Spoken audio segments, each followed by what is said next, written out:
আমরা মূলত আপনাদেরকে আমন্ত্রণ জানিয়েছি। আমাদের সাথে 4 জন তারকা, ওরা আমাদের সাথে কাতার গিয়েছিলেন মাননীয় প্রধান উপদেষ্টার সফর সঙ্গী হিসেবে, এবং সেখানে তারা কাতারের অনেক ফ্যাসিলিটিস, স্পোর্টস ফ্যাসিলিটিস সেগুলো দেখেছেন।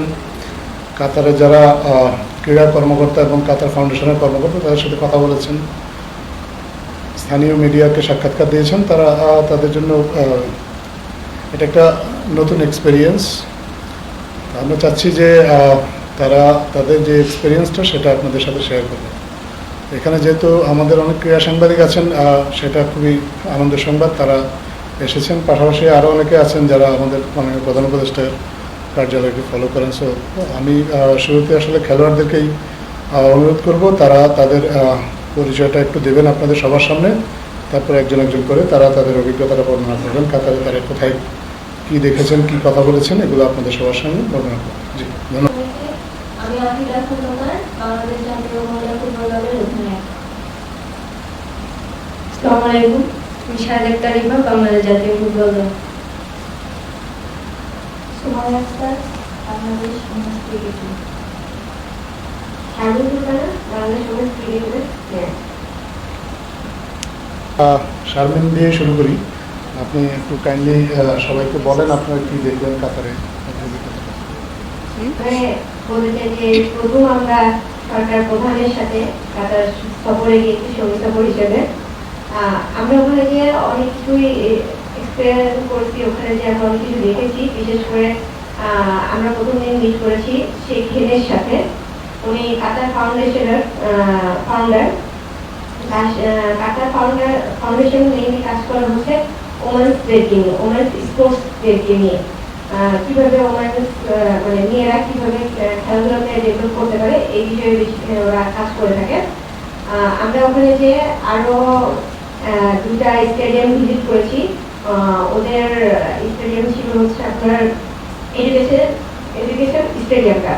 ওটা ফুটবল বিশ্বকাপ হয়েছে ওখানে, সবাই জানেন আপনারা, এবং ওটা ফুটবল বিশ্বকাপের পরে ওটা ওদের নারী ফুটবলারদের জন্য বরাদ্দ করা হয়েছে।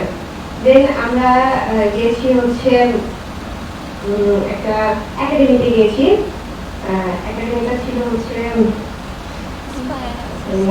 ইন্সপায়ার একাডেমি গিয়েছি। ওখানে আমরা একটা ইনডোর ভিজিট করেছি। ওখানে অনেক গেমের ফ্যাসিলিটি ছিল, এগুলো দেখেছি।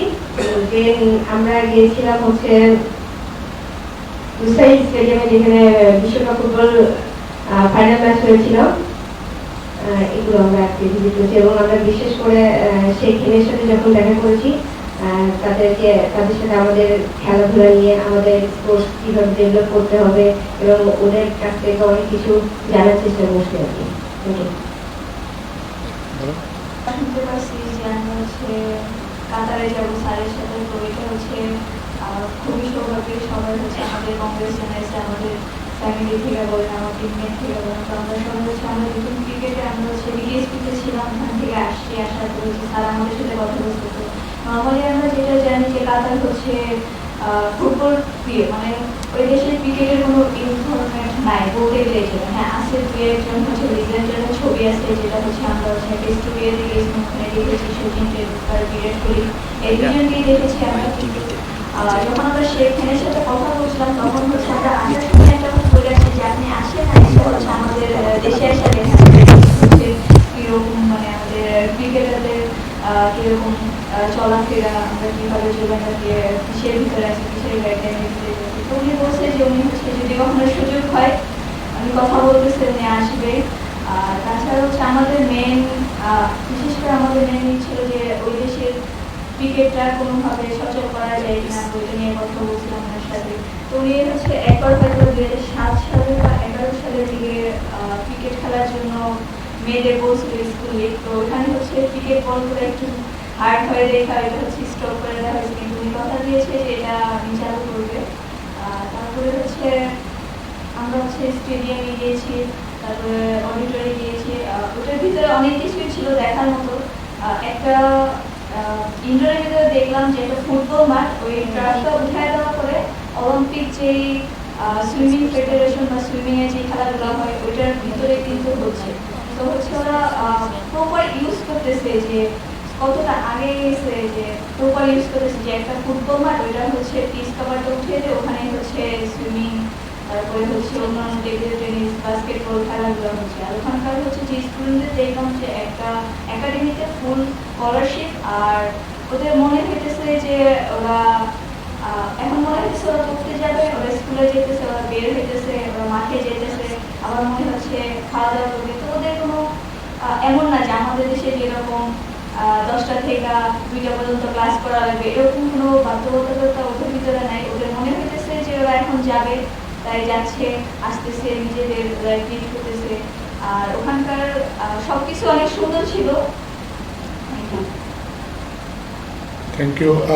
আমি একটু শুরুতে বলি যে প্রথম দিন ওরা আমাদের অ্যাথলেটদেরকে স্বাগতম জানিয়েছিলেন, তারপরে উদ্বোধনী অনুষ্ঠানে অ্যাথলেটদেরকে আগত অতিথি যারা আছে তাদের সাথে মাননীয় প্রধান উপদেষ্টা পরিচয় করিয়ে দিয়েছেন এবং সবাই করতালি দিয়ে তাদেরকে স্বাগতম জানিয়েছিলেন। তো তাদের যে রিসিপশনটা, সেই রিসিপশনটার পর থেকেই আসলে তারা রাষ্ট্রীয় অতিথি হিসেবে বিভিন্ন ফ্যাসিলিটিস পরিদর্শন করেছেন। আপনারা এতক্ষণ ক্রিকেটারদের অভিজ্ঞতার কথা শুনেছেন, আমি আশা করব ফুটবলারদের অভিজ্ঞতাও চমকপ্রদ হবে একই রকম। আপনি এখন কাইন্ডলি একটু তাদের কাছ থেকে শুনবেন। ফার্স্ট টাইম আমরা ক্রীড়াবিদ 4 জন যে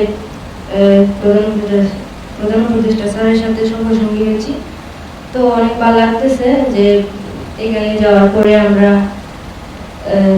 আপনার একটা প্রোগ্রাম ছিল, সেখানে আমরা কাতার ফাউন্ডেশনের সিওর সাথে আমরা দেখা করি।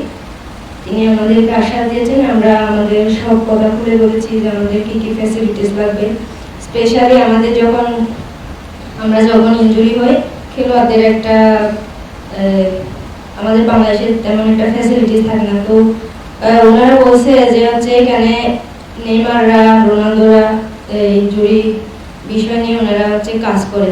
নেইমারদের হচ্ছে ইনজুরি যখন হয় তখন ওনারা এখানে আসে হচ্ছে ওনারা ইনজুরি করে। তো এগুলা নিয়ে কথা হয়েছিল যে আমাদের দেশে যেহেতু এত বেশি ফ্যাসিলিটিস না ইনজুরিটা, তো এটা নিয়ে বলা হয়েছে। তো উনি বলছে যে চেষ্টা করবেন যে উনি যেন এই বিষয়গুলা তুলে ধরে তারপর যেন ওনারা যেন কাজ করতে পারে। আর অনেক বিষয় বলা হয়েছে, যেহেতু আমাদের স্পেশালি যে আমাদের মাঠ নাই, মেয়েদের ফুটবলারদের একটা ভালো একটা মাঠ নাই, মাঠের কথাও বলা হয়েছে, অনেক কিছু বলা হয়েছে। তো আমাদের স্পোর্টস নিয়ে আসলে বলা হয়েছে শুধু নট অনলি ফুটবল, সব খেলা নিয়ে, সব বিষয়ে যারা অ্যাথলেট আছে সব বিষয়ে বলা হয়েছে। তো তারপরে আমরা ঘুরে দেখি এডুকেশনাল সিটি স্টেডিয়াম, সেখানে হচ্ছে কোয়ার্টার ফাইনাল হয়েছিল রোনালদোর পর্তুগাল ভার্সেস মরক্কো না কোন টিম জানি না শিওর, কিন্তু ফ্রান্সের পর্তুগালের এখানে ম্যাচ হয়েছিল কোয়ার্টার ফাইনাল। সেখানে আমাদের দেখে অনেক ভালো লাগছে যে হচ্ছে ওনাদের ড্রেসিং রুমে ঢুকছি তখন ওনাদের নাম দেখছি, তো অনেক ভালো লাগছে, নতুন একটা এক্সপিরিয়েন্স হয়েছে, অনেক বড় অভিজ্ঞতা।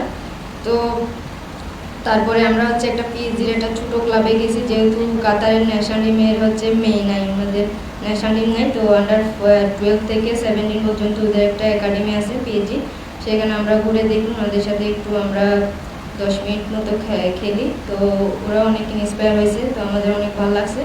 তারপরে আমরা হচ্ছে গেছি লুসাইল স্টেডিয়ামে। তো লুসাইল স্টেডিয়ামে আপনারা জানেন যে ফাইনাল ম্যাচ হয়েছিল আর্জেন্টিনা ভার্সেস ফ্রান্স। তো এটা তো অনেক বড় ব্যাপার যে ওনারা যেখানে ড্রেসিং রুম শেয়ার করে সেখানে আমরা গেছি, তারপরে অনেক কিছু দেখলাম ওনাদের। তারপরে আমরা হচ্ছে আমাদের ঘুরে দেখানো হয়। তারপরে আমাদের যে এখানে রয়্যাল ফ্যামিলি আছে, রয়্যাল ফ্যামিলিরা যেখানে বসে সেখানে আমাদের ঘুরে দেখানো হয়। এখানে বলে কেউ ঢুকতে পারে না, কিন্তু আমাদের ঢুকতে দিছে, এই জন্য আমরা অনেক খুশি যে ওনাদের এখানে বসে আমরা একটু কিছুক্ষণ মতো আমরা ছবি তুলেছি, তো অনেক ভালো লাগতেছে। তারপরে হচ্ছে আমরা গেছি হচ্ছে অলিম্পিক মিউজিয়ামে, স্পোর্টস মিউজিয়াম। এখানে বিভিন্ন দেশের লিজেন্ডের ছবি, তারপরে ওনাদের জার্সি, এগুলো সব কিছু দেখানো হয়, তো অনেক ভালো লাগছে। এসপিআর একাডেমিতে গেছি, এখানে তো ইনডোর আছে, তারপরে আউটডোরও আছে। এখানে বিভিন্ন ধরনের সিস্টেম করে স্পোর্টসের দিয়ে ওনাদের অনেক ফ্যাসিলিটিস আছে, তো সব কিছু ঘুরে দেখি অনেক ভালো লাগছে যে নতুন একটা এক্সপিরিয়েন্স। তো তো আমরা চেষ্টা করেছি যে আমাদের দেশের কথা তুলে ধরার জন্য। ওনারা বলছেন যে ওনারা আশ্বাস দিয়েছেন যে আমাদের কথাগুলো উনি মনোযোগ দিয়ে শুনছেন, তো আশা করি ভালো কিছু করবেন ওনারা। ধন্যবাদ। সবাই তো কম বেশি সব বললো। আমরা খুবই খুশি হয়েছি যে প্রধান উপদেষ্টা স্যারের সাথে আমার সহসঙ্গী হিসেবে কাতারে গেছি। আমরা 4 জন পুরো বাংলাদেশের প্রাঙ্গণ থেকে আমরা 4 জন গেছি। এটা আমাদের কাছে অনেক বড় পাওয়া যে সবার হয়ে আমরা প্রতিনিধিত্ব করতে গেছি। বাংলাদেশ ফুটবলটাকে কাতারের সামনে তুলে ধরা, বা ক্রিকেটটা বাংলাদেশের অল যে খেলাগুলো আছে সেগুলো যেন আমরা তুলে ধরতে পারি। ফুটবল ক্রিকেট মোটামুটি সবাই কম বেশি চিনে, কিন্তু অন্যান্য যে গেমগুলো আছে সেগুলোতে তো ফুটবল আর ক্রিকেট বাদে তো আর কোনো তেমন কেউ চিনে না। তো আমরা এগুলোও বলছি যে অন্যান্য গেমগুলো তেমন আমরা ফ্যাসিলিটিস পাই না, আমরা তো কম বেশি পাইতেছি। তো ওনারা আমাদেরকে আশ্বাস দিচ্ছে যে অবশ্যই আমরা এটা দেখবো, তোমাদের ওখানে যা যা লাগবে আমাদেরকে বলবা, আমরা অবশ্যই চেষ্টা করবো তোমাদের সাথে কাজ করার জন্য। আর আমরা ঘুরে গেছি অনেক কিছুই, এখন বলে তো বোঝাতে পারতেছি না আমরা কত খুশি। আর কাতার আমাদেরকে এত সম্মান দিছে, এটা আমাদের কাছে অনেক বড় পাওয়া। আমরা শুনছি যে কাতারে যারা যায় তাদের নাকি এইভাবে সম্মানিত করা হয় না। তো আমাদের কাছে এটা অনেক বড় পাওয়া যে কাতার আমাদেরকে অনেক সম্মান দিচ্ছে, যেখানেই গেছি সেখানেই অনেক সম্মান দিচ্ছে, সবাই আমাদেরকে অনেক সম্মান দিচ্ছে। ধন্যবাদ। এখন যদি আপনাদের আমাদের খেলোয়াড়দের কাছে কারো কিছু জানার থাকে আপনারা কাইন্ডলি প্রশ্ন করতে পারেন। আর একটু সুবিধা হয় এবং আপনাদের নিজেদের নাম পরিচয়টা যদি একটু দেন প্রশ্ন করবেন। কাছে প্রশ্ন, আমরা কালকে ইন্টারভিউ দেখছিলাম, স্পেশালি আপনার বলছিলেন যে আমাদের প্লেয়াররা কিছুটা বড় সুযোগ সুবিধা নেই। আপনারা বলছেন যে ওই জায়গায় রিহাবের অবস্থা খুবই ভালো এবং আপনারা একটা দাবি জানিয়েছেন, সেই দাবির প্রেক্ষিতে মানে তারা কি ধরনের সহযোগিতা করবে? আসলে রিহাবের ব্যাপারটা বেশি কথা বলছি এই জন্য যে আমাদের বাংলাদেশের রিহাব ফ্যাসিলিটি খুব একটা বেশি ভালো নাই। আর ওখানে যে রিহাব সেন্টারটা আছে, ইনজুরি রিহাব সেন্টারটা, ওটা বিশ্বমানে এবং বিশ্বের সব বড় বড় খেলোয়াড়রা আসে ওখানে ইনজুরি রিহাবের জন্য। তো আমরা সেই ট্রেনের সাথে কথা বলেছিলাম, তখন তিনি বলেছেন হ্যাঁ যে ইনশাল্লাহ তারা আমাদের জন্য ভালো ফ্যাসিলিটি দেওয়ার চেষ্টা করবে।